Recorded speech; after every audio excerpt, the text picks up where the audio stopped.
Good evening. I'm John Yang. In the face of mounting international condemnation, Israeli Prime Minister Benjamin Netanyahu defended his plan for a military occupation of Gaza City. At a news conference, Netanyahu lashed out at what he called a global campaign of lies and said Israel has no other choice but to keep fighting to defeat Hamas.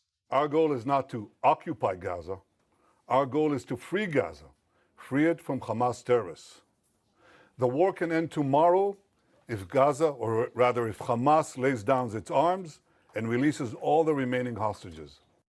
He spoke as the United Nations Security Council gathered at UN headquarters for an emergency meeting on Gaza.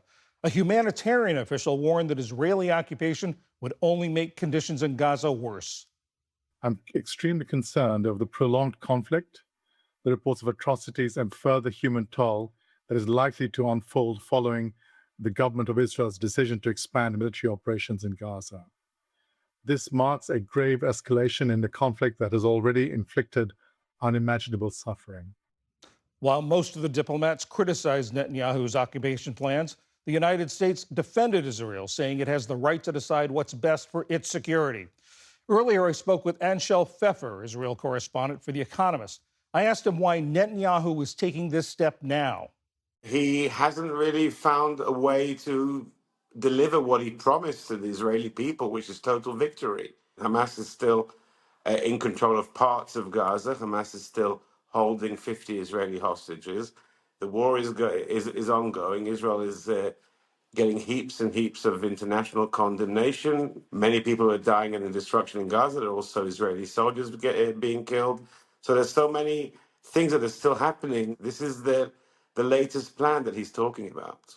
How complex would this be, occupying Gaza City? It's hugely complicated. First of all, there will be an attempt to get hundreds of thousands of people. We're talking about an area in the first stage of Gaza City of at least 700,000 people currently in Gaza City. It's a very dense urban area. You have hundreds of thousands of buildings. And Hamas itself, its fighters are there in tunnels underground. We know there are hundreds of kilometers of tunnels. So going in there with an army, fighting a guerrilla force which will be on its home turf, ambushing the Israeli army, it's a hugely complex operation.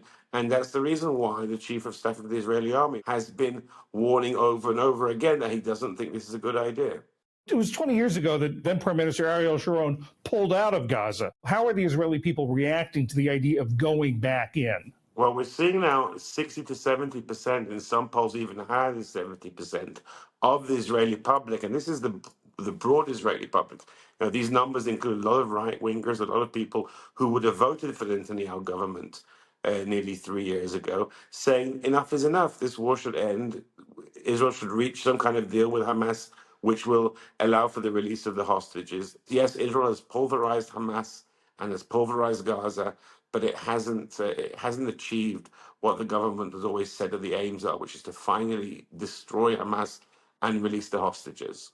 You talk about the hostages. Is there concern about what might happen to the hostages if Israel goes in? Well, there's huge concern, both certainly among the hostages' families, but also amongst the wider public and the army itself. The generals of the IDF have said that they have warned the government that this next move that Netanyahu is planning will put the hostages, the hostages who are still there alive, and there are at least 20 live hostages there, according to Israeli intelligence, that it will put their lives at danger once the army starts maneuvering in areas where Hamas are holding them in various hiding places. You also mentioned the international condemnation. Is that likely to have any effect? I think it is having an effect. It's hard to say how much this is, any of this is real, how much of this is just talk by these governments, but there certainly is a momentum towards more serious condemnation and perhaps towards actions coming from the Europeans. They're not the main players here, obviously. That is the Trump administration. But also from there, we're hearing that Trump and his envoy, Steve Witkoff, have been putting more pressure on Netanyahu, certainly on the humanitarian side of it. So what you have here is basically Netanyahu being pulled in four different directions. You have Trump, who's making some types of criticism, but also giving some kind of backing to Netanyahu. You've got Israel's European allies who are much more, are becoming much more strident in their condemnation. Then in Israel, you've got the majority of the public opinion who are in favor of ending the war.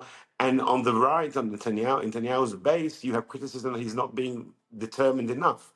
So he's currently having to maneuver between these four different poles, two at home and two abroad.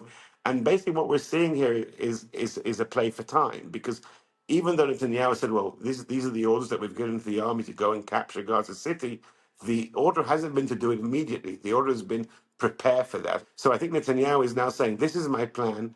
I've given the army the orders to prepare for this," but he hasn't yet given the go ahead, and he's maneuvering, and he's hoping that perhaps there'll be a better deal coming along with Hamas. And Hamas have been very obstinate in the negotiations, so hasn't been they haven't managed to reach a deal. But maybe he hopes that these threats will do something, or maybe some of the other countries who are involved, like Qatar or America, will pressure Hamas to bring it to a place where Netanyahu feels he can make a deal.